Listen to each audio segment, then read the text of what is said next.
الحمد لله نحمده ونستعينه ونستغفره ونؤمن به ونتوكل عليه ونعوذ بالله من شرور أنفسنا ومن سيئات أعمالنا من يهده الله فلا مضل له ومن يضلل فلا هادي له ونشهد أن لا إله إلا الله وحده لا شريك له ونشهد أن سيدنا وسندنا وحبيبنا وشفيعنا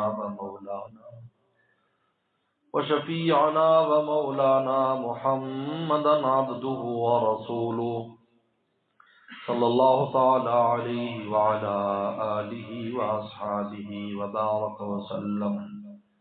أما بعد فأعوذ بالله من الشيطان الرجيم. بسم الله الرحمن الرحيم. لا تحرك به لسانك لتعجل به إن علينا جمعه وقرآنا. فقال النبي صلى الله عليه وسلم نظر الله امرا سمع مقالتي فوعاها وأداها كما سمعها أو كما قال عليه الصلاة والسلام. صدق اللہ و صدق رسولہ النبی الکریم. ہمارے نہایت محترم اور مکرم برادر گرامی حضرت مولانا شبیر احمد صاحب، صدر مجلس جناب کرنل مکرم خان صاحب، حضرات علماء کرام، طلباء اعظام، محترم بزرگ اور دوستوں، عالمات، فاضلات، طالبات اور میری ماں بہنوں، آج الحمدللہ کافی عرصے کے بعد جامع علوم میں میری حاضری ہو رہی ہے. جیسا کہ مولانا نے بتایا کہ میں کل رات ہی تقریباً سفر سے واپس آیا ہوں. بہت زیادہ مجھے تھکن تھی، لیکن ہمارے حضرت شاہ کی مختص صاحب فرمایا کرتے تھے میں آیا نہیں لایا گیا. میں آیا نہیں لایا گیا ہوں، محبت دے کے تڑپایا گیا.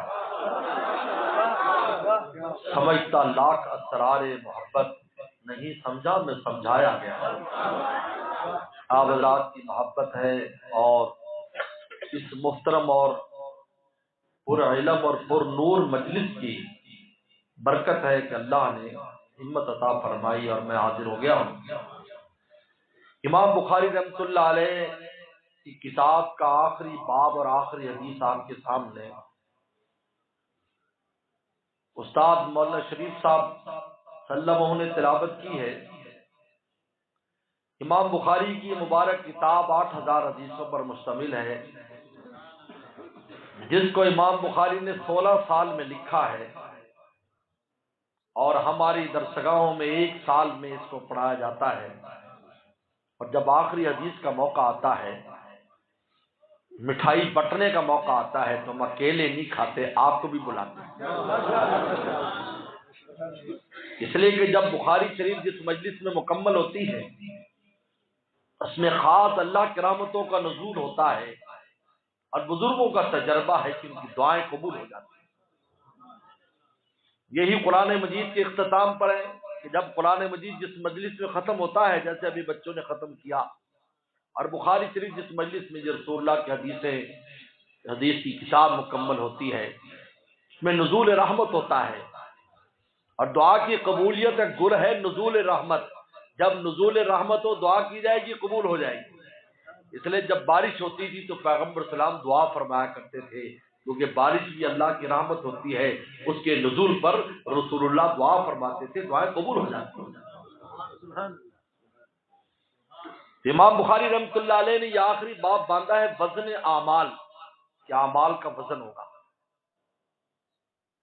یہ بتانا چاہتے ہیں کہ زندگی میں جتنا بھی ہم کچھ کریں گے، اعمال کریں گے، پھر مر جائیں گے، قبر میں چلے جائیں گے، ہمیں پیچھے سے صدقات جاریہ سے اجر ملے گا، یا لوگوں کی دعاؤں سے، یا ایصال ثواب سے ملتا رہے گا. جمع ہوتے ہواتے میدان معاشر قائم ہوگا. آخری کام جو ہمارے ساتھ ہوگا وہ ہمارے اعمال کا وزن ہوگا. بس اس کے بعد ختم بات.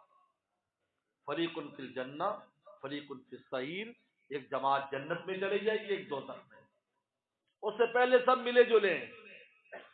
دنیا میں بھی خیر شر ملا جلا، قبروں میں بھی یہی حال، حشر میں بھی یہی حال، حشر میں بھی یہ ہوگا، حشر میں بھی اسی طرح ہوگا، خیر شر ملا ہوا ہے۔ لیکن جب اعمال کا وزن ہو جائے گا، اب خیر شر کو جدا کر دیا جائے گا۔ خیر والے جنت میں گئے، جن کے شر زیادہ تھے، گناہ زیادہ تھے، یا کفر تھا، نفاق تھا، جہنم میں بھیجا جائے گا۔ پھر وہ لوگ جو ایمان والے تھے، جن میں ایمان تھا، جو ایمان والے تھے، وہ جہنم میں چلے گئے اپنی بدعملی کی وجہ سے۔ اب رسول اللہ صلی اللہ علیہ وسلم کی شفاعت سب سے پہلے شروع ہو جائے گی، آپ کی سفارش ہو۔ آپ کی شفاعت سے کوئی مستغنی نہیں ہے، سن لو، چاہے نیک ہو چاہے برا ہو، سب کو آپ کی سفارش کی ضرورت ہے۔ یہاں تک کہ کفار کو بھی ضرورت ہوگی، وہ بھی قیامت کے دن کہیں گے کہ حساب کتاب ہو جائے تاکہ جو بھی ٹھکانہ ہے وہ ہمیں مل جائے، لیکن میدان معاشر کی تکلیف سے ہماری جان چھوڑ جائے۔ تو آدم السلام کے پاس جائیں گے، کہیں گے نہیں، ایتو نوح، نوح کے پاس آؤ، نوح السلام کے پاس آئیں گے، کہا کہ ابراہیم کے پاس جاؤ، ابراہیم السلام کے پاس آئیں گے، کہا کہ موسیٰ السلام کے پاس جاؤ، موسیٰ السلام کے پاس جائیں گے، کہا عیسیٰ السلام کے پاس جاؤ، عیسیٰ السلام کے پاس آئیں گے، کہا محمد صلی اللہ علیہ وسلم کے پاس جاؤ، آج ان کی سنی جائے گی۔ ایتو محمد صلی اللہ، ان کے پاس جاؤ، آپ اللہ کے دربار میں پہنچیں گے، سجدے میں گر پڑیں گے، لب ارفع راسک، اے میرے محبوب اپنا سر اٹھا، سل توتا، جو سوال کرے گا ملے گا، اشفا تو شفا، جو سفارش کرے گا قبول ہے۔ اب سفارشیں شروع ہو جائیں گی، پھر جہنم سے ایمان والے نکلنے لگے، پھر حافظوں کی سفارشیں، شہداء کی سفارشیں، علماء کی سفارشیں، نیک ولیوں کی سفارشیں، جاؤ جہنم میں جا کر دیکھو، جس کے دل میں جو کے برابر بھی ایمان ہے تو اس کو باہر لے آؤ، اور جس کے دل میں گندم کے برابر بھی ایمان ہے اس کو باہر لے آؤ، جس کے دل میں رائی کے برابر بھی ایمان ہے اس کو لے آؤ۔ سب جب آ جائیں گے، اب اللہ فرمائیں گے اب میں ان کو نکالوں گا جن کے ایمان کا پتہ صرف مجھے ہے، کسی مخلوق کو پتہ نہیں کہ ان کے دل میں ایمان تھا۔ پھر اللہ اپنا کرم کا ہاتھ ڈالیں گے اور اس ہاتھ پر کروڑوں اربوں مخلوق باہر نکال کر ان کو نہر حیات، نہر میں ڈالا جائے گا، جس نہر میں ان کی سیاہی اتر جائے گی اور وہ گولڈن ہو جائیں گے، گولڈن، سنہری، اور میں سنہری رنگ کی اس میں سے نکلیں گے اور ان کو جنت میں بھیجا جائے گا۔ اس لیے امام بخاری رحمۃ اللہ علیہ نے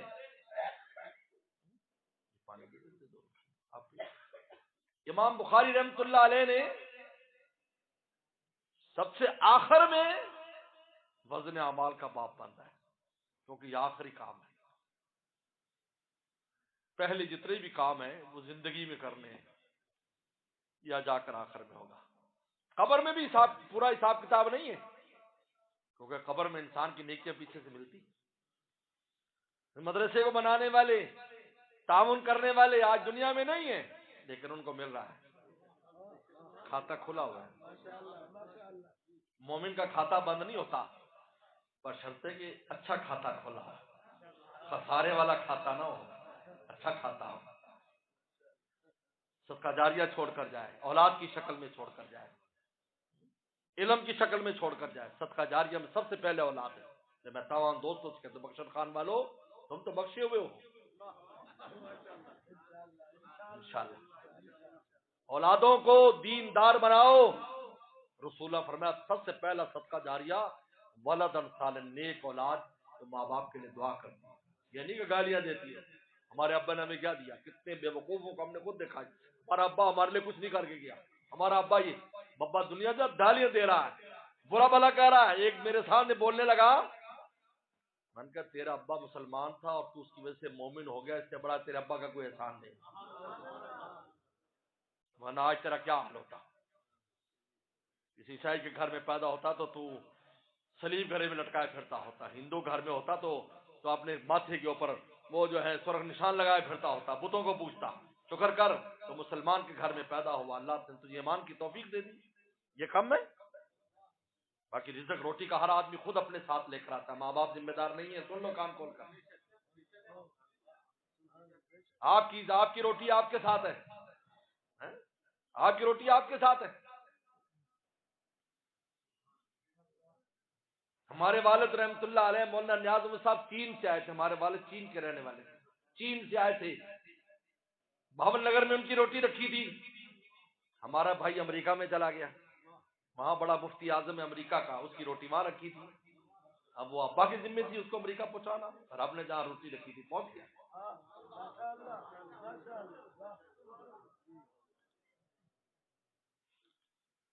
ولدن صالحا، نیک اولاد، سب سے پہلا صدقہ جاریہ ہے۔ اس کے بعد علم ہے کہ جو علم پڑھایا ہے۔ دیکھو امام بخاری نے کتاب لکھی سن 2000 یعنی تیسری صدی ہجری کے وسط میں یہ کتاب لکھی گئی ہے، تیسری صدی ہجری، آج 15ویں صدی ہجری چل رہی ہے، آپ اس 15 میں سے 13 نکال دیں، 3 نکال دیں، 1200 سال سے یہ کتاب پڑھی جا رہی ہے، صدقہ جاری ہے امام بخاری۔ اور تیسرا مسجد بنا ہو، کوئی مسجد بنائی ہے، کوئی درسگاہ بنائی ہے، کوئی کنواں کھودا ہے، کوئی پل بنایا ہے، کوئی نہر کھودی ہے، اور میں یہ سب انسان کے لیے صدقہ جاری ہے۔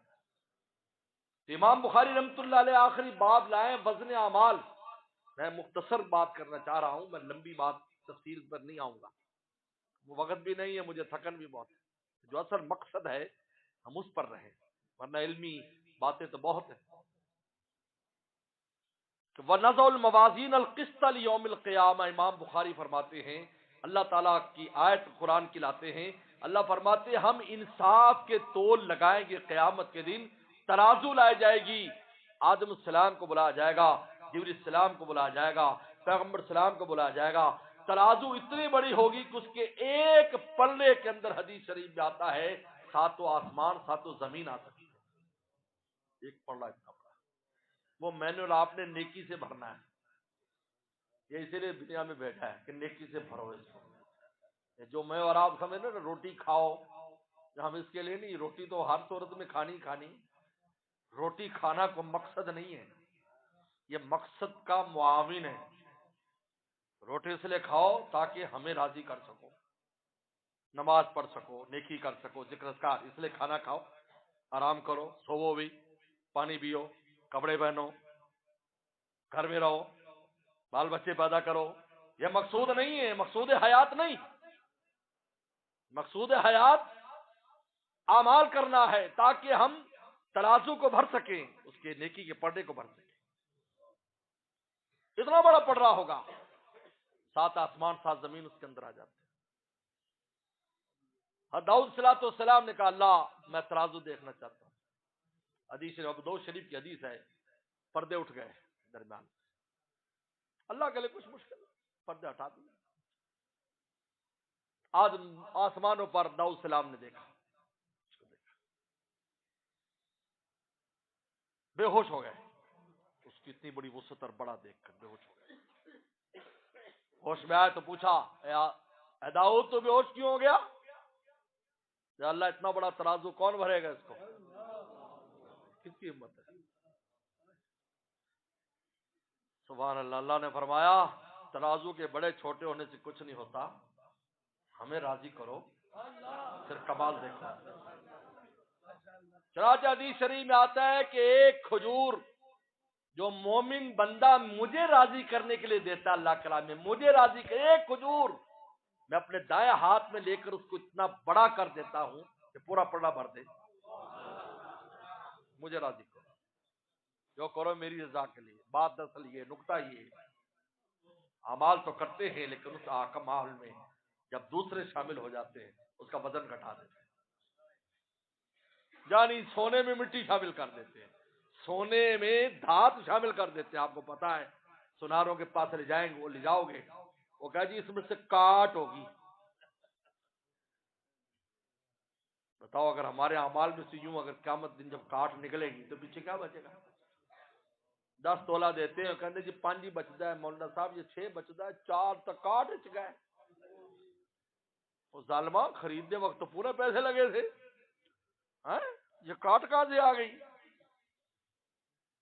کاٹ چھانٹ کے عمل جو نکلیں گے نا، کوئی تھوڑا سا پیچھے نکلے گا، لیکن اخلاص سے عمل، کہ اس عمل میں کوئی غیر شامل نہ ہو، سوائے اللہ کی ذات کے کوئی شامل نہ ہو، پھر اس کا وزن دیکھ۔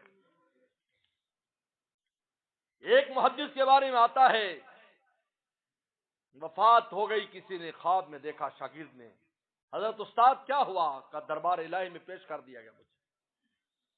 علامہ قرطبی نے لکھا ہے کہ جو اللہ کے دربار میں پہنچ جائے نا، اوپر جس کی روح، وہ نوازا جاتا ہے، کیونکہ دربار اللہ خالی نہیں بھیجتے،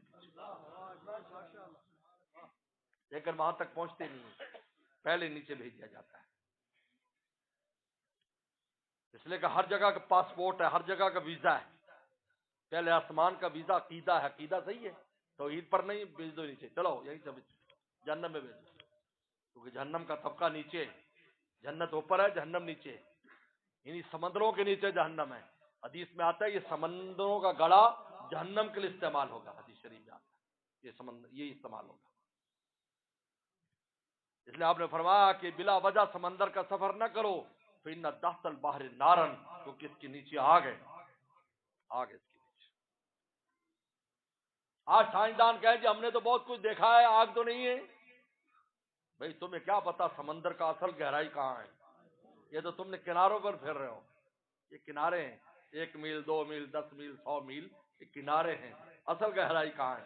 حضرت سلمان السلام نے کوشش کی تھی کہ اس کی اصل گہرائی تک جائے، تو ایک بہت تکڑا جن استعمال کیا، دیو تھا کیونکہ سب ان کے قابو میں تھے، کہا کہ اندر جا اور اس کی گہرائی بتا کہ کتنی گہرائی ہے۔ وہ چلا، ایک جگہ پر فرشتوں کے پہرے تھے، انہیں کہا اس سے آگے نہیں جا سکتے، کہا سلمان پیغمبر نے بھیجا ہے، کہا کہ ہمیں یہ حکم ہے ہم یہاں سے آگے نہیں جانے دیں گے، اس کو وہاں سے واپس کر دیا۔ اب وہاں اصل گہرائی تھی جس کے نیچے اللہ نے جہنم کو چھپایا ہوا، اس لیے وہ جیا یوم الدین بھی جہنم، جہنم کو لایا جائے گا، یعنی وہ نیچے سے نکالا جائے گا، جہنم نیچے ہے، جنت اوپر ہے، اس لیے جو پل صراط ہے نا، پل صراط، وہ پل صراط نہر کے پل کی طرح نہیں ہے، سیڑھی کے پل کی طرح ہے، کہ اس کا نیچے والا زمین پر ہوگا اور اوپر والا جنت میں ہوگا، اور یہ جو علاقہ ہوگا وہ سارا جہنم ہوگا، یہ یوں جا کر اوپر جانا ہوگا، اور 55,000 سال کا فاصلہ ہے، 55,000 سال میں وہاں پہنچے گا، اگر گھسٹتا ہوا جائے گا، پیدل کی طرح جائے گا تو 55,000 سال لگیں گی، اور اگر خدا کا کرم ہوگا، کچھ کر کے گیا ہوگا، بجلی کی چمک کی طرح گزر جائے گا، تیز ہوا کی طرح چلا جائے گا، چاند کی رفتار کی طرح چلا جائے گا، تیز ہواؤں کی طرح چلا جائے گا، اور تیز گھوڑوں کی طرح چلا جائے گا، اور اگر گھسٹتا ہوا جائے گا تو 55,000 سال کا فاصلہ ہے۔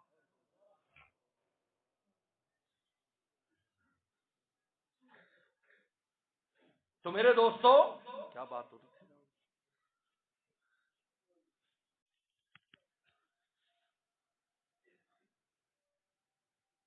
تو انسان اگر اللہ کو راضی کرے، عمل میں غیر شامل نہیں ہونا چاہیے۔ تو میں بات کر رہا تھا اس محدث کی، اللہ کے دربار میں پہنچ گئے، کہا اللہ تعالی نے کہا کیا لایا ہے؟ اللہ اتنی حدیث کی کتابیں، اتنی روایتیں، اتنے شاگرد، جو میرے سمجھ میں آیا، فرمایا نہیں کچھ نہیں، دوسرے کی دنیا میں واہ واہ بھی ہوئی، لوگوں نے شکریہ ادا کیا، نعرے لگائے، نعرہ تکبیر، مولانا جیل صاحب زندہ باد، کہ میں گھبرا گیا۔ اللہ فرمایا ایک عمل ہمارے پاس ایسا ہے جس میں ہمارے علاوہ کوئی نہیں۔ اللہ وہ کون سا عمل ہے؟ کہ ایک بار تو حدیث شریف لکھ رہا تھا، تو نے قلم دوات میں ڈالا، اور جب تو لکھنے کے لیے کاغذ پر لایا تو ایک مکھی آ کر اس قلم کے چوس پر بیٹھ گئی، جو پیاسی تھی میری مخلوق، وہ اس سیاہی کو چوسنے لگی، تو نے ہاتھ روک لیا، خدا کی مخلوق پیاسی ہے، یہ ذرا پانی پی لے، پھر میں لکھ لوں گا، لکھ تو میں لوں گا، اس کی پیاس بجھ جائے۔ وہ اڑ گئی تو نے حدیث لکھی۔ ہم اس وقت تیرے عمل کو دیکھ رہے تھے، ہم نے اسی وقت تیری بخشش کا فیصلہ کیا۔ وزن اعمال، وزن اعمال کا تعلق آپ کا عمل کس لیے؟ اگر آپ کا عمل مولا کے لیے ہے تو ایک کھجور بھی بخشش کرا سکتی ہے، اور اگر مولا کے لیے نہیں، شہید لایا جائے گا جہنم، قاری لایا جائے گا جہنم، سخی لایا جائے گا جہنم، کیونکہ غیر اللہ کے لیے کیا ہے۔ لوگوں کی واہ واہ کے لیے ہے، لوگوں کو خوش کرنے کے لیے کیا ہے، نہ لوگوں کی قیمت ہے نہ اس عمل کی قیمت ہے، قیمت تو مولا کی ہے، جو مولا کے لیے ہے، جس طرح مولا قیمتی ہے عمل بھی قیمتی ہے۔ اس لیے امام بخاری و نزل الموازین قسط یوم القیامہ، قیامت کے دن انصاف کا تول لگے گا۔ حدیث شریف میں آتا ہے ایک آدمی کا وزن بالکل برابر ہو جائے گا خیر شر۔ یہ جو ہم چھوٹی چھوٹی نیکیاں چھوڑ دیتے ہیں نا، ہم بڑی کر لیتے چھوٹی چھوڑ دیتے ہیں، اور میاں چھوٹی چھوٹی بڑی کام آنے والی ہے۔ اب وہ بالکل برابر ہو گیا، اب پریشان ہے کہ میرا کیا بنے گا۔ اتنی دیر میں ایک تھیلی چھوٹی سی گرے گی اور نیکیوں کا پڑھنا نیچے ہو جائے گا، اعلان ہو جائے گا جنت بھیج دو۔ وہ پوچھے گا اے اللہ یہ میرا کون سا عمل تھا جو بعد میں آیا؟ کہا یہ لپ بھر مٹی تھی جو دفن کے وقت جو مسلمان کی قبر پہ تو نے ڈالی تھی، اس مٹی کی تھیلی نے اس کو جنت میں پہنچا دی۔ فرمایا حضرت اما عائشہ صدیقہ رضی فرماتی ہیں لا تحقیرن من معروف شیئا، کسی نیکی کو چھوٹا نہ سمجھو، ہو سکتا ہے یہی اس دن تیرے وزن کو جھکانے کے کام آ جائے، یہی پاؤ اور رتی کی جو ہے، کیونکہ اللہ کا میزان ایسا ہے کہ بڑا اتنا ہے لیکن رتی اور تولا بھی تولے گا۔ دنیا میں کوئی میزان ایسا نہیں، کوئی ترازو ایسا نہیں ہے، کوئی تکڑی ایسی نہیں ہے، کوئی ویٹ مشین ایسی نہیں ہے کہ بڑا وزن تولے تو چھوٹا بھی تول لے، بڑا تولے گا تو چھوٹا نہیں تلتا، چھوٹا تلتا تو بڑا نہیں تلتا۔ سونار کے کانٹے پر روئی نہیں تول سکتے، روئی کے کانٹے پر سونا نہیں تول سکتے، ٹرک والے کانٹے کے اوپر روئی نہیں تول سکتے، وہاں پر ٹرک تولے گا جو جس پر ٹنوں وزن ہوگا، وہاں پر تولا ماشا کلو 2 کلو 5 6 کلو تک کوئی وزن ہی نہیں آتا اس کے اندر۔ لیکن اللہ کا میزان ایسا کہ اتنا بڑا ہے، پہاڑ بھی تولے گا، رتی اور تولا اور ماشا بھی تولے گا۔ یہ اس میزان کی خصوصیت ہے۔ سے چھوٹی سی نیکی بھی ہوگی وہ بھی گرے گی، آئے گی اور پڑھنے کو نیچے لے جائے گی۔ فرمایا لا تحقرن من معروف شیئا، فرمایا کہ کسی نیکی کو معمولی نہ سمجھو۔ اور اما عائشہ فرماتی رسول اللہ کا ارشاد، یہ وزن اعمال ہے۔ وزن اعمال کن کا ہوگا؟ وزن اعمال کن کا ہوگا؟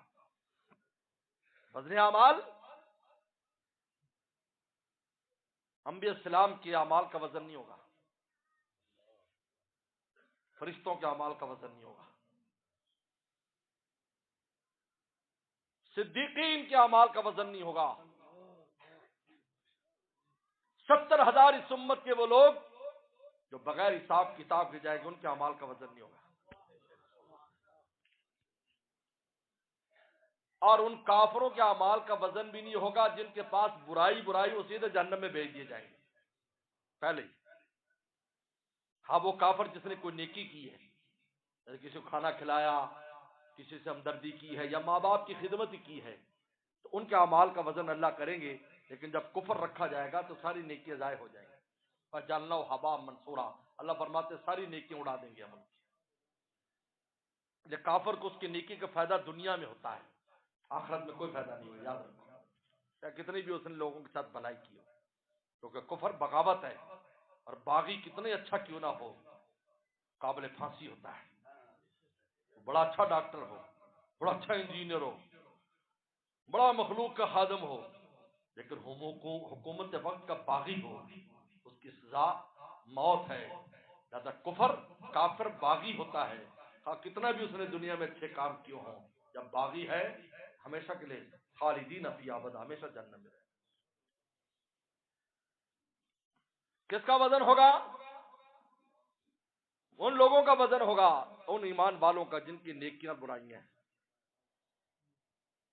پھر ان میں دو قسم کے لوگ، ایک کو متقین ہوں گے کہ جن کے کبیرہ تو نہیں ہے لیکن صغیرہ ہے، چھوٹے چھوٹے، بڑے نہیں کیے زندگی میں، چھوٹے چھوٹے ہیں، یا کیے تھے تو توبہ کر لی۔ تب جب صغیرہ گناہ رکھے جائیں گے تو اللہ کا کرم متوجہ ہوگا، انہیں کہا کہ دیکھو یہ زندگی بھر کبیرہ سے بچتا رہا، صغیرہ ہی ہے نا، چلو بس ہی معاف ہے، تو طول سے پہلے بخش دیے جائیں گے۔ اب رہ جائیں گے ہمارے جیسے، اللہ معاف فرمائے، جن کی نیکیاں بھی ہیں برائیاں، یہ وزن تولا جائے گا۔ ان اعمال کو ان کی شکل ہوگی، نماز کی شکل ہوگی، برائیوں کی بھی شکل ہوگی، نیکیوں کی۔ یہ ہم جو خواب دیکھتے ہیں، یہ وہ عالم مثال میں دیکھتے ہیں کوئی دہشت میں دودھ پی رہا ہوں، رسول اللہ نے جیسے خود دودھ پیا، آپ نے دودھ نوش فرمایا اور بچا ہوا عمر رضی اللہ عنہ کو دے دیا۔ صحابہ نے کہا کہ اللہ کے نبی صلی اللہ علیہ وسلم اس کی کیا تعبیر ہے؟ آپ نے ارشاد فرمایا کہ یہ علم ہے جو مجھے دیا گیا اور میں نے بچا ہوا علم عمر کو دے دیا۔ یہی وجہ ہے کہ حضرت عمر کے زمانے میں بہت کام ہوئے، بہت کام ہوئے، جس کا اثر آج تک ہے۔ آج تک ان قوانین کو جو مرتب ہوئے یورپ بھی تسلیم کرتا ہے۔ پتہ ہے یورپ میں قانون ہے عمری لا آف عمر، وہ کیا ہے؟ چھوٹے بچوں کو وظیفہ دینا، کیونکہ حضرت عمر نے جاری کیا تھا کہ جو بھی مومن بچہ پیدا ہوگا اس کا سرکاری وظیفہ لگ جائے گا۔ یہ سارے قوانین ان کے پاس، آج جو ہمارے قوانین حضرت عمر کے قانون ہیں انہوں نے مرتب کیے، پولیس کا محکمہ انہوں نے بنایا، فوج کا محکمہ انہوں نے بنایا، سارے حضرت عمر کے بنائے ہوئے۔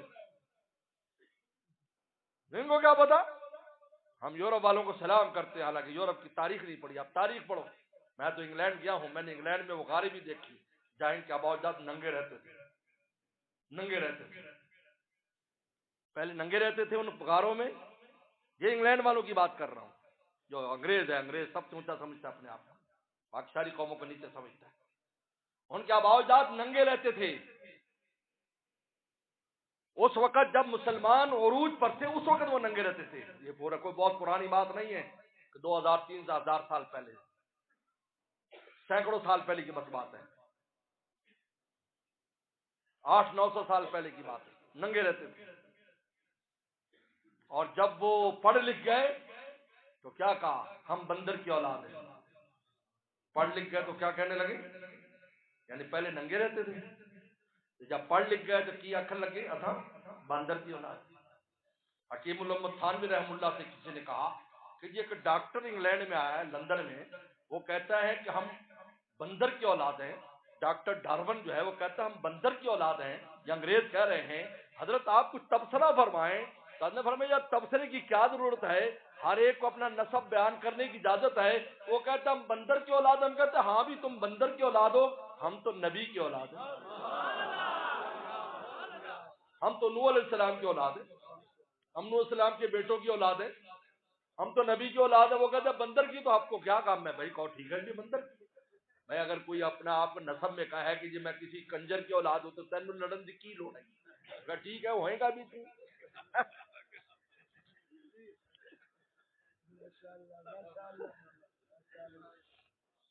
آج کل پھر دوبارہ یہ کام شروع ہوا، آج کل پھر دوبارہ اخبارات میں ادھر ادھر ایسی باتیں، نیٹ کے اوپر بیٹھے بڑے بے وقوف اس قسم کے گدھا پن دکھاتے رہتے ہیں۔ خیر بات لمبی ہو جائے گی۔ تو میرے دوستو، تو میں عرض کر رہا تھا کہ تو ان کا اعمال کا وزن ہوگا جو نیکی برائیاں ہیں، ان کے اعمال کا وزن ہوگا۔ دایاں پڑا جھک جائے گا جنت میں، بایاں جھک جائے گا جہنم میں، برابر رہ جائے گا۔ تو آراف پر وہ دیوار ہے جو جنت اور دوزخ کے درمیان، وہ آراف کی دیوار ہے، بالآخر اللہ ان کو بھی جنت میں بھیج دے۔ امام بخاری فرماتے ہیں وَنَضُ الْمَوَازِينَ الْقِسْطَ لِيَوْمِ الْقِيَامَةِ وَأَنَّ أَعْمَالَ بَنِي آدَمَ وَقَوْلٌ يُوزَنُ۔ امام بخاری کہتے ہیں تمہارے عمل بھی تولیں گے، تمہاری باتیں بھی تولیں گی۔ یہ جو موبائل فون پر پیکج لے کر تم گھنٹہ گھنٹہ گپیں لگاتے ہو، یہ تلیں گے قیامت کے دن کہ تم کیا بولا تھا۔ یہ جو ہم آج کل بس بول بول بول، ٹاک ٹاک ٹاک لکھا ہوتا ہے، بولتے رہو بولتے رہو، کیا مطلب بولتے رہو؟ ضرورت کی بات کرو۔ وہ اعمال قول بھی تلیں گے آپ کی باتیں، کیونکہ آگے جو حدیث آ رہی وہ قول کی حدیث ہے نا، ایک بولنے کی حدیث ہے کہ وہ اتنا وزن جو اعمال کا ہوگا اس تسبیح کا، وہ تم منہ سے بولا ہے نا، عمل تو کوئی نہیں کیا اس میں، ہاتھ پاؤں تو نہیں ہلائے، تم نے منہ سے بولا ہے۔ اس لیے آخری وقت میں بھی منہ کا واجب ہے نا، جس کا آخر میں لا الہ ہو جنت میں، تو آخری منہ سے بات نکلی جنت میں پہنچا دیا، کلمہ نکلا جنت میں پہنچ گئے۔ فرمایا کہ تمہاری باتیں بھی تلیں گی۔ امام مجاہد بہت بڑا آدمی ہے اور دو باتیں اس کی بڑی عجیب ہیں۔ امام مجاہد وہ شخص ہے کہ جس نے اصحاب کہف، جس نے جو ہے ایک تو یاجوج ماجوج کی دیوار تک پہنچے. اچھا یہ کہتا میں نے خود اس دیوار تک پہنچا اور اس کے پیچھے یاجوج ماجوج کی آوازوں کو میں نے سنا ہے. یہ عبداللہ ابن عباس کی شاگرد ہے، تابعی ہیں، بہت بڑے تابعی ہیں. اور دوسرا ہاروت ماروت سے انہوں نے ملاقات کی عراق میں. یہ بہت عجیب بات ہے. امام مجاہد وہ فرماتے ہیں القسطاس جو لفظ آتا ہے قرآن میں وزن بالقسطاس مستقیم، اس کا معنی عدل ہے، رومی زبان کا لفظ ہے. یعنی یہ بتانا چاہتے ہیں قرآن مجید میں اور زبانوں کے الفاظ بھی قرآن نے لیے. 100 کے قریب الفاظ ہیں، 100 کے قریب الفاظ ہیں جو دوسری زبانوں کے. حبشی زبان رسول اللہ نے خود فارسی بھی بولی ہے. آپ نے فارسی بولی؟ ہاں جی آپ نے فارسی بھی بولی. ابو ہریرہ فرماتے رضی اللہ تعالیٰ کہ رسول اللہ نماز پڑھتے مسجد میں، میں پیچھے میرے پیٹ میں درد ہو گیا تو میں بیٹھ گیا، نماز نہیں پڑھی. آپ نے پیچھے کہا کہ اشکمت درد، اشکمت درد، تیرے شکم میں درد ہے؟ اشکمت درد؟ میں نے کہا نام یا رسول اللہ. ہاں میرے پیٹ میں درد ہے. فرمایا صلی فإن فی الصلاۃ شفا، نماز پڑھ، نماز میں شفا ہے. جیسے بیماری کے وظیفہ یہ بھی ہے کہ 2 رکعت شفا کی نیت سے پڑھو. سن لو بیمار لوگ سن لو، 2 رکعت برائے شفا، یہ حدیث کا لفظ ہے. وصلی فإن فی الصلاۃ شفا، شفا. آگے فرما رہے ہیں یقال القسط مز المقسط والعادل. امام بخاری کہتے ہیں قسط جو ہے یہ مقسط کا مصدر ہے. مقسط یہ عربی زبان کے قواعد ہیں کہ قسط جو ہے یہ ثلاثی مجرد ہے اور مقسط ثلاثی مزید ہے، لیکن دونوں کے معنی میں فرق ہے کہ اگر یہ ثلاثی مجرد میں ہو تو ظلم کے معنی میں ہے، اور ثلاثی مزید میں ہو تو عدل کے معنی. ایک ہی لفظ ہے. یہ عربی کی فصحت ہے، عربی کی وسعت ہے کہ ایسی زبان ہے عربی کہ ایک ہی لفظ کے زیر و زبر بدلنے سے معنی کہیں سے کہیں چلا جاتا ہے. اب مقسط کا معنی عدل ہے اور قسط کا معنی ظلم ہے. قاسط امل قاسطون فکانوا لجہنم حطبا، سارے ظالم جہنم میں جائیں گے. ان اللہ یحب المقسطین، اللہ عدل کرنے والوں سے محبت فرماتے. ایک ہی لفظ ہے. اس لیے عربی زبان اللہ تعالیٰ کی زبان ہے. اللہ تعالیٰ کی، اس لیے رسول اللہ نے فرمایا آج یہ جو ہم بیٹھے رہتے ہیں نا اور تبصرے کرتے ہیں، کان کھول کر سن لو بخشن خان والو، جن کے ذریعے ہم نے اپنی بخشش کرانی ہے ہمیشہ ان کی ذات کو سامنے رکھا کرو. فرمایا احب العرب لثلاث، عربوں سے 3 وجہ سے محبت کرو. لانی عربی، کیونکہ میں عربی ہوں، میری برادری ہے. ابھی میں وہاں ہو کر آیا ہوں تو بہت سے ہمارے دوست جو جہاں سے جاتے ہیں جی وہ دیکھو جی یوں کر دی وہاں ایسی باتیں کر. میں کہہ رہا سارا کچھ ٹھیک ہے جو بھی کر رہے ہیں، کر تو ہم بھی کون سا اچھا کام کر رہے ہیں، ساری لگے ہوئے سارے ایک ہی طرف ہی. لیکن یہ بتاؤ کہ ان کے پاس تو گنبد خضرا والا ہے، اپنے ساڈے کول کون ہے؟ سونا وہ تو رشتے دار نے رسول اللہ سے، وہ تو رشتے دار. آپ نے فرمایا پہلے میں ان کی سفارش کروں گا مدینے والوں کی، ہم بعد میں، بار نمبر تو بعد میں آنا ہے. یہ تو رشتے دار ہیں، یہ تو گنبد خضرا پہ آتے بخشش کرا لیں، ہمیں پوری زندگی گزر جاتی، موقع نہیں ملتا جانے کا. جب آئے گنبد خضرا دے ختم بات، سفارش کے ختم ہو جائے. احب العرب الاسراف، 3 وجہ سے عربوں سے محبت کرو. لانی عربی، میں عربی ہوں. والقرآن عربی، قرآن عربی ہے. ولسان الجنت عربی، جنت کی زبان عربی ہے. بلا وجہ تبصرے نہ کیا کرو، اپنی زبان کو بند رکھا کرو. ایسا نہ ہو کہ پیغمبر سلام ناراض ہو جائے. میری برادری کو برا کہتے ہو تم، تمہاری برادری کو برا کیسا لگتا ہے؟ بولو کتنا بھی کوئی برا ہوگا بھائی ہماری برادری تو نانل ہے، برادری نانل نہیں. ہم کہتے ہیں عرب ایسے جی، عرب ایسے جی، عرب ایسے جی، عرب. بھائی عرب نہیں ہے، عرب عرب کیوں کرتا ہے؟ تو کسی کے نام لے کے فلانا یوں کر رہا ہے، چلے اور الگ بات ہے. تو برادری پوری کا نام کیوں لیتا ہے؟ یہ تحریک چلی ہوئی ہے دراصل دشمنان اسلام کی طرف سے، اور ہمیں رسول اللہ کی شفاعت سے محروم کرنے کی تحریک ہے دراصل. ہوشیار رہو اس سے.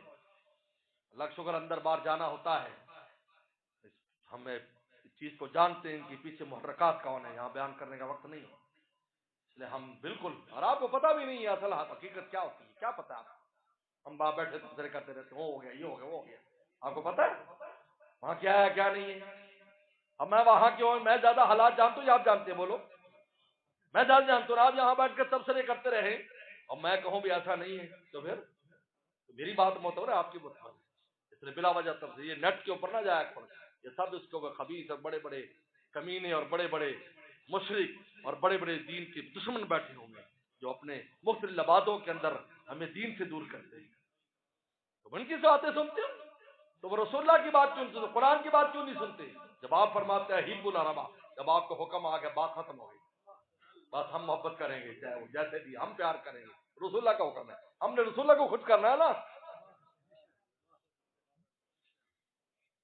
اس لیے یہ عربی زبان کے وسعت بتا رہے ہیں کہ عربی زبان دیکھو لفظ تبدیل ہوا، معنی بدل گیا، دنیا میں ایسی کسی زبان میں ایسا نہیں ہے، ان میں تو الفاظ ہی نہیں ہے، ایک ہی لفظ، انگریزی بڑی دنیا میں سمجھی جاتی ہے، لیکن لکھا ہے کہ 200 الفاظ اگر انگریزی کے آ جائے نا، بندہ اچھی انگریزی بولنے لگ، صرف 200 الفاظ، لیکن عربی کا معاملہ یہ ہے کہ پیغمبر کے علاوہ عربی زبان پر کسی کو کمانڈ حاصل ہو ہی نہیں سکتی، اتنی وسیع زبان ہے یہ، کہ عربوں میں پیدا ہوا ہو، عربی پڑھی ہو، زندگی گزار دی ہو، امام اسمعی جیسا انسان ہو، نہیں، اس کو بھی نہیں، بلکہ امام اسمعی نے پوری زندگی اس میں گزار دی، کہا مجھے ایک لفظ سمجھنے میں بڑی دقت آ رہی تھی کہ قطمیر کا معنی کیا ہے، نہیں رقیم کا معنی کیا، رقیم کا معنی، اور متا کا کیا مطلب ہے؟ متا تو سامان کو کہتے ہیں۔ کہ میں گاؤں میں گیا، گاؤں میں دیکھا کہ ایک چھوٹا بچہ کھڑا ہے، اماں اندر گئی برتن مانج کے، تو کتا آیا تو وہ برتن مانجنے والی جو ٹاکی تھی نا، وہ ٹاکی وہ کتے نے لی اور پہاڑ پہ چڑھ گیا، تو بچے نے اپنی امی سے کہا مما، اماں، امی، امی، جار رقیب اخذ المتا تبارک الجبل، کہ کتا آیا تھا، وہ ٹاکی جو نا میلی جس پر کچھ تھوڑی بہت خوراک لگی تھی وہ منہ میں لی، پہاڑ پہ چڑھ گیا، کہا مجھے معنی سمجھ میں آ گیا کہ دیکھو بھائی، رقیم کا معنی کتا، متا وہ ٹاکی جس پر تھوڑی سی خوراک لگی ہوتی ہے، اللہ نے فرمایا ساری دنیا تجھے مل جائے اس متا کی طرح، اور پہاڑ پر تبارک الجبل۔ یہی وجہ ہے کہ عربی زبان میں عام بات بھی بولے نا تو اجر ملتا ہے، یہ عجیب ہے، کئی فحالوں کا اس پر ثواب ملتا ہے، کس زبان میں نہیں ملتا، آپ عام باتیں بولیں، جیسے ایک جٹ گیا تھا، بخشن خان سے ہوگا یا بابر نگر سے ہوگا، حج کر کے انہوں نے پوچھا یار کی ویک ماشاء اللہ یہ عرب تو بڑے عجیب نے، میں ویکھیا لڑ پے تو قرآن پڑھی جاندے نے،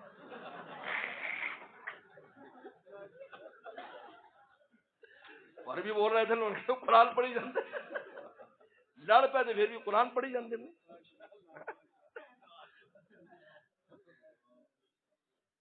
اس پر اجر ملتا ہے، آپ عربی بولو تو آپ کو اس پر اجر ملے گا، ثواب لکھا جاتا ہے، کیونکہ رسول اللہ کی زبان ہے نا اور قرآن کی زبان ہے، اس کے الفاظ وہ ہیں تو قرآن کے الفاظ ہیں، اس لیے ایک بات سن لو، میں تمام دوستوں سے کہتا ہوں، میرے مرشد عارف باللہ شاہ کی مقصد فرماتے تھے کبھی بھی اپنے سامان پر اردو یا عربی میں نام نہ لکھنا، کیونکہ گرایا جاتا ہے، پھینکا جاتا ہے سفر کے اندر، کیونکہ یہ قرآن کے الفاظ ہیں، انگریزی میں لکھ لو، فرانسیسی میں لکھ لو، جرمنی لکھ لو،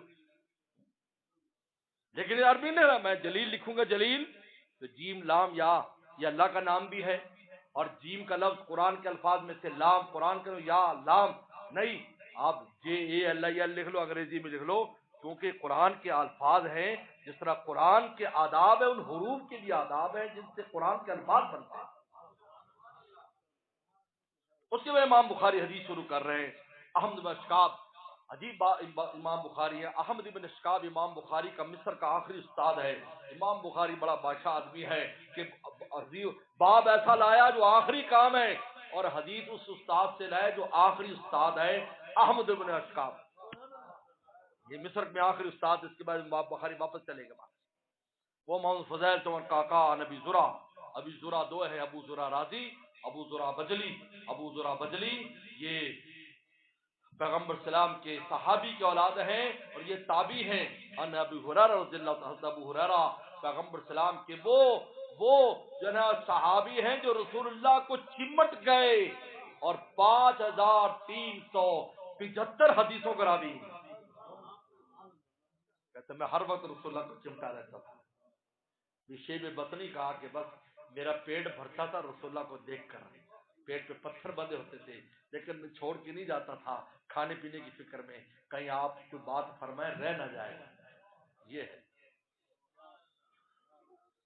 انہی کی وجہ سے مدرسہ بنا، صفہ کا مدرسہ. یہ مدرسے، یہ صفہ کی بیٹیاں ہیں، مسجد خانہ کعبہ کی بیٹیاں ہیں. ایک کو مکہ کی سے نسبت ہے، ایک کو مدینے سے نسبت ہے. پھر کہتے یہ مدرسے ختم کر دو، مسجدیں ختم کر دو. میاں یہ مکنے والی نہیں، ختم ہونے والی نہیں ہے. ان کی نسبت تو دیکھو، مدینے کی نسبت سے قیمت میری، مدینے کی نسبت سے قیمت میری، وگرنہ حقیقت میں سستے ہیں ہم. ابو ہریرہ رضی اللہ عنہ نام کیا تھا؟ 46 اقوال ان کے اصل نام میں، لیکن رسول اللہ نے لقب دیا ابو ہریرہ، اے بلی کے ابا. کیونکہ بلی پالی ہوئی تھی تو ایک دن بلی لے کے گود میں آ رہے تھے اور میں ما ھذا، یہ کیا ہے؟ کہ ہرۃ، یہ بلی میں نے پالی ہوئی ہے، اور میں انت ابو ہریرہ، تو بلی کا ابا ہے. وہی نام پڑ گیا. فخر سے فرماتے جانا ابو ہریرہ، یعنی میں بلی کا ابا ہوں. رسول اللہ نے، اللہ اکبر، دربار سے ملا ہے. شاہی لفظ ہے بھائی، شاہی ٹائٹل ہے. دنیا میں شاہی ٹائٹل، شاہی اعزاز ہم آرمی والوں کو دیتے ہیں، پڑھانے والوں کو دیتے ہیں، سائنسدانوں کو دیتے ہیں، وہ اعزاز ہوتا ہے اس کا، یہ بھی اعزاز ہے. فرمایا پیغمبر صاحب فرمایا قال النبی صلی اللہ علیہ وسلم کلمتان حبیبتان، 2 کلمے ایسے جو رحمان کو بہت محبوب ہے. کلمے مراد کلام، حبیبتان محبوبتان، رحمان کو رحمان لائے یعنی اللہ کی شان رحمت ان 2 کلموں پر اتنا نواز دیتی ہے جس کا تصور بھی نہیں ہے. شان رحمت کی رحمان کا ہماری شان رحمت شامل ہوتی ہے. ہم ان 2 کلموں کو بھی پیار کرتے ہیں اور جو پڑھنے والا اس کو بھی پیار کرتے ہیں. خفیفت انسان پڑھنے میں بہت آسان ہے. یہ بڑے مشکل الفاظ نہیں، حروف حلقی مصطلحہ، قاری صاحبان موجود ہوں گے یہاں. بڑے مشکل الفاظ ہیں، ان الفاظ کی مشق کے لیے 6 مہینے لگ جاتے ہیں. واہ عین غین، ہمارے استاد تو یہاں سے گردن یہاں سے نکالو، زور سے پکڑ لیتے. یہ قاری صاحبان کرتے ہیں. یاد سکتی نہ کیا کرو قاری صاحبان. جیسے ایک بکرا لے کے جا رہے تھے، تو بکرا پیں کر رہا تھا، تو طالب علم گزرا، انہوں کسی قاری صاحب کو لے جا رہے تھے.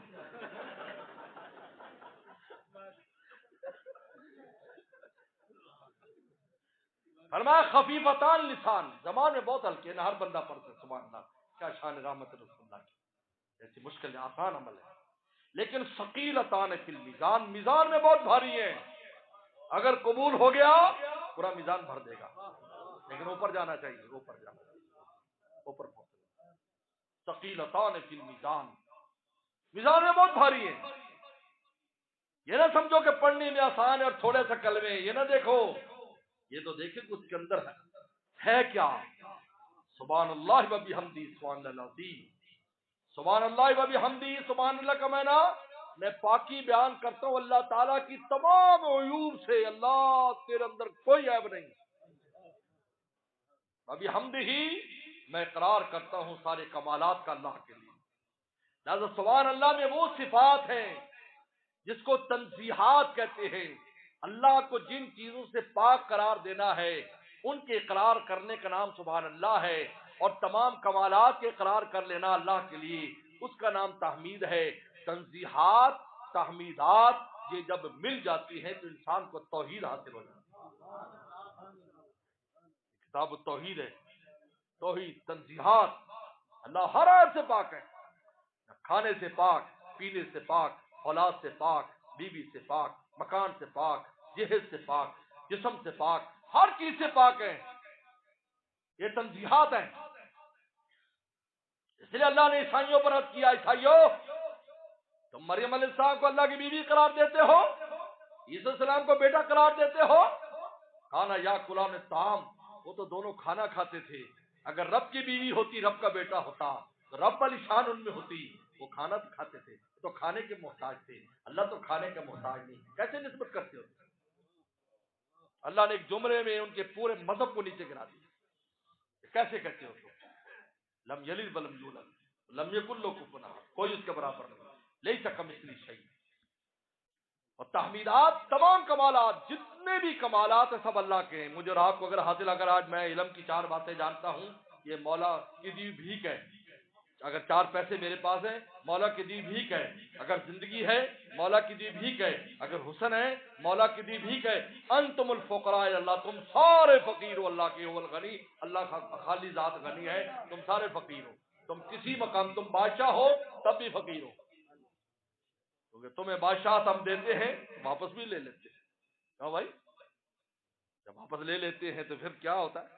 وہ اپوزیشن بن جاتی ہے، پہلے حکمران پھر اپوزیشن۔ ہاں، یہاں تو 5 سال میں ایک بار، بلکہ 5 سال سے پہلے کچھ نہیں دیکھتے، یہ سب اوپر کی تقسیمات ہے۔ یہ تم تو سب فقیر ہو، تو تحمیدات، جتنے بھی کمالات اصل میں اللہ کے ہیں، ہمیں بھیک کے طور پر کچھ دے دیا، لیکن خزانے ان کے پاس ہے۔ عندنا خزانہ، فرما سب خزانے ہمارے پاس ہے، ہر چیز کا خزانہ، علم کا خزانہ، رزق کا خزانہ، سب کا خزانہ، علم کا خزانہ۔ موسیٰ صلی اللہ علیہ السلام اور خضر علیہ السلام جب اکٹھے ہوئے، ایک چڑیا آئی اور چڑیا نے آ کر تھوڑا سا پانی پیا، کہا کہ اے موسیٰ، تیرا اور میرا علم مل کر اللہ کے علم میں صرف اتنا ہی کم کیا ہوگا جتنا کہ چڑیا نے سمندر کو کم کیا۔ سبحان اللہ، میں اقرار کرتا ہوں۔ لہذا یہ ساری تنزیہات ہیں جن کو صفات جلال کہتے ہیں، اور وبی حمدی میں سارے کمالات ہیں جن کو صفات اکرام کے، ذوالجلال والاکرام۔ آپ جلالی، جلال کی صفات والے بھی ہیں، اکرام والے بھی ہیں۔ سبحان اللہ العظیم، اے اللہ، آپ میں اقرار کرتا ہوں اللہ کی پاکی کا، جو بڑی عظمتوں والے ہیں، بڑی عظمتوں والے۔ سبحان اللہ ڈبل لائے، کیونکہ تنزیہات کو ہم سمجھتے ہیں، ہم سمجھتے کھانا کیا ہے اور کھانا نہ کھانا کیا ہے، ہم سمجھتے اولاد کیا ہے، اولاد نہ ہونا کیا ہے، ہم بیوی سمجھتے ہیں، اللہ کی بیوی نہیں ہے، لیکن اللہ کے کمالات کو کوئی نہیں سمجھ سکتا۔ میرے استاد مفتی ولی حسن ٹونکی رحمۃ اللہ علیہ، جو جامعہ اسلامیہ بنوری ٹاؤن کے شیخ الحدیث تھے، فرماتے تھے قیامت کے دن بھی اللہ کے کمالات بندوں کو سمجھنے کہ اللہ کے کیا کمالات ہیں۔ تنزیہات تو ہم سمجھتے ہیں، ہم سمجھتے ہیں کہ اللہ کھاتے نہیں پیتے نہیں، ہم کیونکہ ہم کھانا پینا جانتے ہیں، ہمیں پتہ ہے کھاتے نہیں پیتے نہیں، ہمیں سمجھ آتا ہے۔ اس سے سبحان اللہ دوبارہ لائے، وہ بھی ہم بھی ایک بار لائے، کیونکہ کمالات کو نہیں سمجھ سکتے، بس اس کا اقرار کر لو کہ اللہ سارے کمال تھے، لیکن کمال کیسا، آپ کیسے دیکھتے ہیں، کیسے سنتے ہیں؟ واہ واہ، پورا عالم بول رہا ہے، ان سے مانگ رہا ہے، ایک لمحے میں سب چیز سن رہے ہیں۔ حدیث شریف میں آتا ہے، اندھیری رات میں کالے پتھر پر کالی چونٹی چلتی ہے، میں اس پر دھیان رکھتا ہوں، میری مخلوق کو ضرورت نہیں۔ یہ اللہ کمالات کو ہم نہیں سمجھ سکتے۔ اس لیے میرے دوستو، یہ بڑا عجیب کلمہ ہے، یہ کلمہ پورا میزان بھر دے گا، کیونکہ اللہ کا نور اس میں ہے، تجلی ہے۔ تو یہ دیکھو، یہ بلب کا وجود کتنا ہے اور روشنی کہاں ہے، اس لیے دیکھنے میں چھوٹا لفظ ہوگا لیکن پورے میزان کو بھر دے گا اور اس کے وزن کو جھکا دے گا۔ اس لیے میں دوست، لیکن اخلاص کے ساتھ رضا الہی کے لیے تسبیحات کیا کرو۔ امام بخاری تسبیح والی حدیث لا کر صوفیوں کی تائید کر رہے ہیں کہ ذکر اذکار بھی کیا کرو، خوش ملا نہ بنو، ورنہ تسبیح والی حدیث نہ لاتے۔ کوئی عمل والے لوگ جی عمل کرو، بھائی عمل کیا، یہ تسبیح ہے، یعنی تسبیح بھی پھیرا کرو۔ حدیث میں آتا ہے 100 بار یہ کلمہ کو روزانہ پڑھے، فرمایا کہ اس کے اگر گناہ سمندر کی جھاگ جتنے یا صحرا کے ذرات جتنے بھی ہوں گے تو معافی ہو جائے گی۔ وآخر دعوانا ان الحمد للہ رب العالمین۔ اللهم لك الحمد كما انت صلی علی محمد كما انت وفل بنا کما انت انک انت التقوی والمغفرہ۔ یا اللہ اس جلسے کو تو قبول فرما، اس اجتماع قبول فرما، بخاری شریف کے سے مکمل کرنے کو قبول فرما۔ یا اللہ ہم سب کی تو مغفرت فرما، ہم سب کی تو مغفرت فرما، ہم سب کی تو مغفرت فرما۔ اس ادارے کو دن دگنی رات چگنی ترقی عطا فرما۔ جتنے طالبات اس سال فارغ ہو رہی ہیں سب کو دین کے کام کے لیے استعمال فرما، اور جتنے بھی یا اللہ طلبہ یا جن نے حفظ کیا ہے پوری زندگی اس دولت کی حفاظت فرما یا اللہ مولانا شبیر صاحب کو اور ان کے رفقا کو خوب عافیت برکت نصیب فرما، ان کے کام میں خوب برکت فرما، اس ادارے کی اس علاقے کا برکت فرما، کو لوگوں کے قلوب کو اس کی امداد کی متوجہ فرما، خوب طلبہ اور طالبات کی یا رونقیں فرما، یا اللہ جتنے دوست مائیں بہنیں آئی ہیں اور میں بھی آیا ہوں یا اللہ آپ کو راضی اور خوش کرنے کے لیے، یا اللہ ہم سب کے آنے کو تو قبول فرما، عافیت دارین نصیب فرما، رحم کرم اور عافیت کا معاملہ فرما، یا اللہ 100% آپ کا بن جانے کی توفیق عطا فرما، یا اللہ تمام مدارس کی، یا اللہ خانقاہوں کی اور دینی مراکز کی، دینی جماعتوں کی حفاظت فرما، یا اللہ یا اللہ تمام یا اللہ ہمارے مرحومین مرحومات کی مغفرت فرما، یا اللہ تمام بیماروں کو شفا عطا فرما، یا اللہ تمام بیماروں کو شفا عطا فرما، یا اللہ رزق کے جو بھی وسائل آپ نے دیے ہیں ان میں خیر و برکت فرما، قرضوں کے بوجھ سے محفوظ فرما، جو مقروض ہیں ان کے قرضوں کو غیب کے خزانوں سے ادا فرما، جو اولادوں کو نیک سال اولاد عطا فرما، اولاد والوں کو اولادوں کو نیک سال مطیع فرما بردار فرما، یا اللہ امت کے حال پر رحم فرما، امت کے حال پر رحم فرما، اس کرونا کی وبا سے اللہ سب کو محفوظ فرما، اللہ پاکستان کے چپے چپے کی حفاظت فرما، سرحدات اور نظریات کی حفاظت فرما، یا اللہ عالم اسلام کی حفاظت فرما، حرمین شریفین کے اسفار کو تو آسان فرما، یا اللہ پہلے سے بھی زیادہ آسان فرما، پہلے زیادہ آسان فرما، ہر ایک کو وہاں کی زیارت نصیب فرما، وہاں کی حاضری نصیب فرما، پیغمبر اسلام کی شفاعت ہمیں نصیب فرما، اللہ ہمیں بھی ہماری اولادوں کو علم نافع میں مقبول عطا فرما، وفاق المدارس کے امتحان ہو رہے ہیں تمام طلبہ طالبات کو ہمارے بچوں کو اعلیٰ نمبروں سے کامیابی عطا فرما، اللہ رحم کا کرم کا عافیت کا معاملہ فرما، یا اللہ ہر دوست کی ماں بہن کی جو بھی حاجت ہے اپنے خزانوں سے ہماری حاجات کو پورا فرما، ربنا تقبل منا انک انت السمیع العلیم، صلی اللہ تعالی علی خیر خلقی محمد و آلہ و صحبہ اجمعین،